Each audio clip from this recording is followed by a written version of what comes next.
Legendary Passages, Episode 114. Philostratus the Elder. Imagines, Book 1. Image 14. Pasiphae and Semele. Previously, Theseus abandoned Ariadne on Naxos, where she was rescued by the god Dionysus. In this passage, there are descriptions of 3 paintings: Semele, mother of Dionysus; Ariadne, wife of Dionysus; and Pasiphae, mother of Ariadne and the Minotaur. The first image is of the fire that consumed Semele and gave birth to Dionysus. Semele was the youngest daughter of Cadmus, and after she became pregnant by Zeus, Hera tricked her into asking Zeus to show his true self. She was burned to death by his godly form, but the fetus of Dionysus survived, and his father placed him inside Zeus's own body to carry him to term. The second image is that of Dionysus watching a sleeping Ariadne as Theseus sails away. Dionysus is usually depicted with ivy, horns, leopards, thyrsi, faun-skins, cymbals, flutes, and satyrs, but here the god is recognized by his love alone. Theseus looks entranced, having apparently forgotten the Minotaur and his love for Ariadne. The last image is primarily of the workshop of Daedalus, who constructed the hollow wooden cow that facilitated the union of Pasiphae and the Cretan bull. About the workshop are unfinished statues, and little cupids aid Daedalus in constructing the wooden cow. Pasiphae and Semele, a legendary passage from Arthur Fairbanks translating. Philostratus the Elder. Imagines, Book 1. Images 14 to 16. Image 14. Semele. Bronte, stern of face, an Asterope, flashing light from her eyes, and raging fire from heaven that has laid hold of a king's house, suggest the following tale, if it is one you know.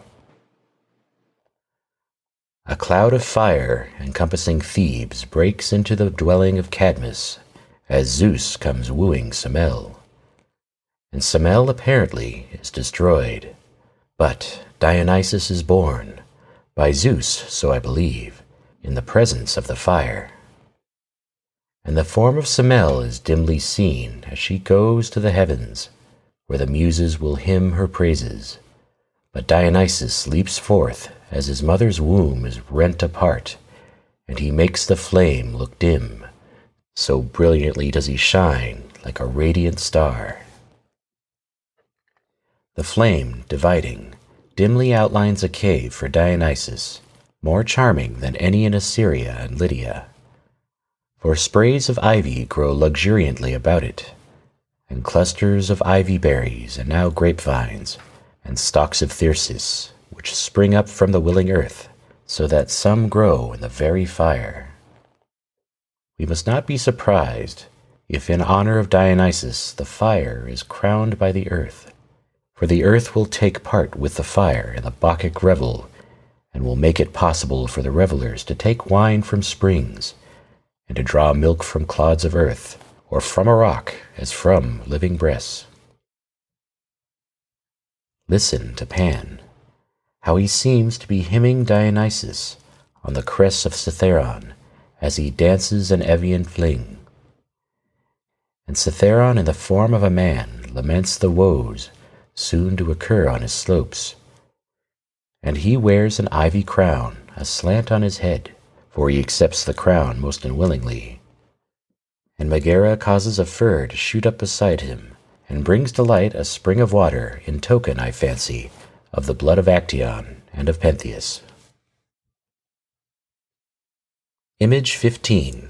Ariadne. That Theseus treated Ariadne unjustly, though some say not with unjust intent, but under the compulsion of Dionysus, When he abandoned her while asleep on the island of Dia, you must have heard from your nurse. For those women are skilled in telling such tales, and they weep over them whenever they will.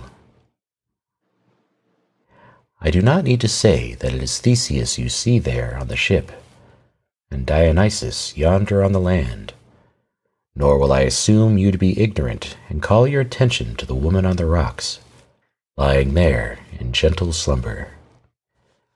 Nor yet is it enough to praise the painter for things for which someone else too might be praised. For it is easy for anyone to paint Ariadne as beautiful, and Theseus as beautiful, and there are countless characteristics of Dionysus for those who wish to represent him in painting or sculpture, by depicting which even approximately the artist has captured the god.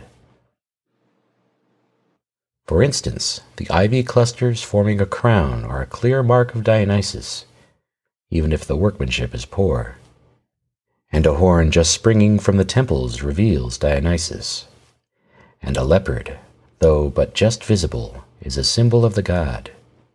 But this Dionysus the painter has characterized by love alone. Flowered garments and thyrsi and faun-skins have been cast aside as out of place for the moment, and the bacchantes are not clashing their cymbals now, nor are the satyrs painting a flute. Nay, even Pan checks his wild dance that he may not disturb the maiden's sleep. Having arrayed himself in fine purple and wreathed his head with roses, Dionysus comes to the side of Ariadne, drunk with love, as the Teian poet says of those who are overmastered by love. As for Theseus, he is indeed in love, but with the smoke rising from Athens, and he no longer knows Ariadne, and never knew her, and I am sure that he has even forgotten the labyrinth, and could not tell on what possible errand he sailed to Crete. So singly is his gaze fixed on what lies ahead of his prow.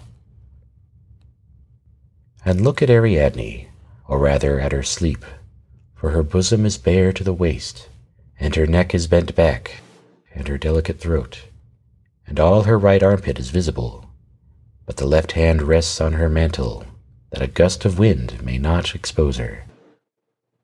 How fair a sight, Dionysus, and how sweet her breath. Whether its fragrance is of apples or of grapes, you can tell after you've kissed her. Image 16. Pasiphae. Pasiphae is in love with the bull, and begs Daedalus to devise some lure for the creature. And he is fashioning a hollow cow, like a cow of the herd to which the bull is accustomed. What their union brought forth is shown by the form of the Minotaur, strangely composite in its nature.